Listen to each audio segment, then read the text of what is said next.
You made a good point, right? When you said you're dispelling science because science is just made by scientists, right? So you can't consider that all true.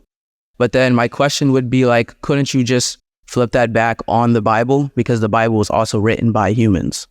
No, I'm not saying all science is false. All I'm saying is that science requires scientists in order to exist.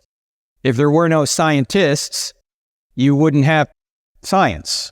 So people have to interpret the data they're seeing, just like you have to interpret the Bible too. So then it still exists, but the question is the scientist interpreting the data properly? That's the question. So then would you say that like Christianity or the Bible couldn't exist if there weren't humans to interpret it? Well, if there were no humans, there would be no Christianity, because Christianity involves God coming to earth to save humans. Yeah.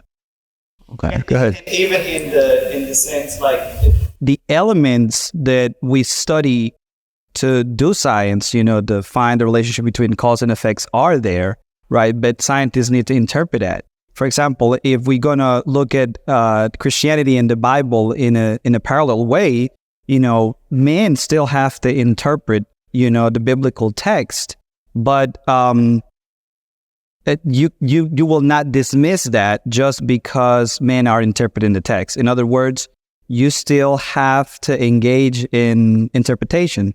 The $1 million question is, are you making the right interpretation? That's why we have to be careful thinkers. And Charles, that's why I love people like you that are inquisitive when it comes to things like this, because what is it? Socrates says the unexamined life is not worth living.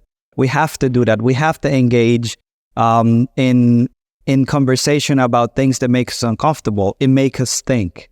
And for the God question, look for the terminology of aseity with self-existence. Is very, very fun to look into stuff like that. Aseity. Okay.